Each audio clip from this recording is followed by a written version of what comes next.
Hey, good morning, and thanks for waking up with us. I'm Emma Benson. They had to narrow it down from those 42 jurors that they had yesterday to these 12. How did they choose? Here's just a reminder of the charges that she's facing. How confident are you that this is going to pass in the Senate? Did the parents give any indication that the students, their kids, knew the suspect, Brian Koberger? Could this be used on any type of wildlife? Law enforcement agencies throughout the state of Idaho are teaming up and urging drivers to get rid of the distractions. That means putting these things down. It is important to remember that bear spray is not like bug spray. Do not put it on yourself. It has the same ingredient as pepper spray. I'm trying to get Jeff to go on the Ferris wheel. Do you think he should go on it? Well, he's too big. Oh, he's too big for the Ferris wheel. American Idol contestant, a very talented, young, up-and-coming artist. This year is Paige Ann. Here she is, folks. Hey, Paige, good to see ya. Katy Perry, Lionel Richie, Luke Bryan, these, amazing artists. How did you feel singing in front of them? You guys having fun? Yeah, this is the Madison County Fair. It's going tonight, tomorrow night, and Saturday night. They kick off their season this weekend. Very exciting. This is going to be home to a lot of other fun events. Stores are doing their very best to keep their shelves stocked, although there are restrictions. You can only grab 2. Do you remember the 21st night of September? Jeff, it's one of those days when you walk outside and your hands start tingling and you suddenly become very aware of your nose hairs. Am I right? Major League Pickleball team. Yeah, he jumped on the pickleball bandwagon. Are you having fun? I'm having so much fun. I even brought my masterpiece to show you. Watch out, Picasso. We're all going to need some of these, right? The sun is out. We are feeling these hot temperatures. Time to go jump in the pool. It's one of my favorite days of the year because it's a great excuse to eat any kind of pie you want. This is homemade pie by McDonald's. Emma, let's turn to you. Who are you able to talk to? Well, a lot of the refugees are going into Poland. She's with Local News 8 in Idaho, who's been closely following the story. I'm sure you're exhausted, Emma, after covering this all day, but we really appreciate you being here to give insight. Thank you, Nick. Yes, it has been a very busy day, and I will just say what a relief, honestly, to have the outcome today that we have been hoping for, knowing that justice will be served in this case, knowing that a suspect is in custody. As COVID-19 protective measures like masking and social distancing are decreasing, we're seeing a rise in illnesses this winter, including RSV, which particularly impacts children. Now, I actually spoke with a local mother who recently lost her 16-month-old son to RSV and is now warning other parents of the dangers of this virus.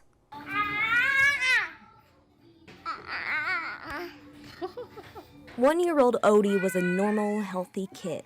He loved cars, cats, and hanging out with his older brother. Oh yeah, they played video games together. And balloons was his favorite. We had a balloon at least in this house every month. But things changed this past December. I think he had some fever a couple days. Little Odie got sick. It seemed like just a cold. Mainly just wanted to sleep and not eat so much because he really liked to eat. He'd like to eat his fries and stuff. He didn't really want to eat that. Odie's mom, Jenna, took him to the hospital where he was diagnosed with respiratory syncytial virus, or RSV. There's been a significant number of cases this year. It's been moving through the community fairly quickly. Odie was in and out of the hospital for weeks. We spent Christmas there. He didn't really get to open up his presents. And then on January 5th, a parent's worst fear. They let us out of the room and just let us know that's all we can do for him. Really. The virus taking little Odie's life. It kind of hit, but I still kind of wake up like I think my baby's still at the hospital, hoping that I get a call that he's going to be better. And I forget that he's not going to come back. Odie's mom sharing his story to caution parents and encourage them to stay vigilant. Doctors echoing the same message. I think the biggest thing is prevention, washing hands during times of the year like this. If you have a young baby, being very selective about where you go and avoiding big groups of people so that you're not exposed to it any more than you have to. If you have a family member or somebody who's sick and potentially coming to visit or things like that, ask them to wait until they're well before they come. If your kids are sick, just keep them home. Let them rest. Let them get better. Things Jenna hopes will help to prevent future tragedies as she remembers her balloon-loving boy. I'm Emma Benson reporting. It's very brave of Jenna for sharing their story. Well, they actually held a funeral for baby Odie last week, and there's a GoFundMe page to support the family. If you would like to donate, you can find the link to that on our website, localnews8.com. It's been more than a week since 4 college students were found murdered in Moscow, Idaho. Roommates Kaylee Gonsalves, Madison Mogen, Xana Kernodle, and Xana's boyfriend, Ethan Chapin, were all close friends and members of Greek life on campus. I still haven't fathomed it, really. Sunday, November 13th, police responded to a 911 call of an unresponsive person and discovered the 4 victims stabbed to death in their beds. The community remains on edge as police say the suspect is still at large and they have not located a murder weapon. We will continue to put all of our resources towards investigating and bringing this to a resolution. Police releasing new details about the murder investigation during a press conference Sunday, saying that the 2 surviving roommates had slept through the attack and the 911 call was made from one of the roommates' cell phones, though police did not identify who the caller was. So any information out there is speculation about that. Circulating in the social media rumor mill, theories that the victims were tied and gagged, police stating this is not true. Also, police did not elaborate on the multiple phone calls that Kaylee and Maddie made to a man named Jack. I've just listened to the official information. I know there's a lot of, as I said, rumors and conspiracies going about, but please just stick to what's being reported from both police and from us at the Argonaut and all the other publications. Daniel Ramirez is the digital director of the Argonaut, a student-run newspaper at the University of Idaho. He's still trying to process what happened at his own school. 4 of my peers, were murdered in their sleep, and we've mostly just been working on trying to get as much of the information out there that is, factual and true, and I just still haven't processed it.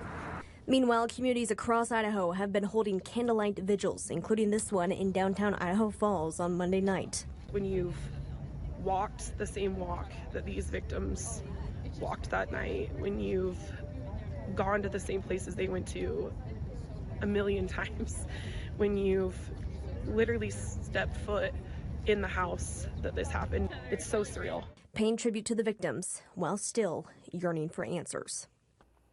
Police are asking the public if they have any information to call or email their tip line. That number 208-883-7180 or tip line at ci.moscow.id.us. And with students' hope for Thanksgiving, University of Idaho President C. Scott Green has encouraged professors to accommodate students' wishes, whether that be returning to campus following the holiday or finishing the semester remotely. We will continue to follow this case and we'll bring you the latest information on our website, localnews8.com. Emma Benson, Local News 8, Idaho Falls. An Idaho Falls teen is shooting for the stars. Yep, I got the chance to talk with her about her journey to potentially becoming the next American Idol. I won't stop you from being who you are. 16-year-old Paige Ann has been singing since she was just 6 years old. That's just always been my passion. I've always been really bad at public speaking, and so singing has just been like my gateway to communicate with people. Aside from writing and recording her own music, from the east to the west to the west, she's performed at motocross races, basketball games, and other events in Idaho and other states. I've done so much local stuff. The community is really who's backed me up through my whole journey with music. At age 11, she wowed the Utah jazz crowd with her rendition of the national anthem.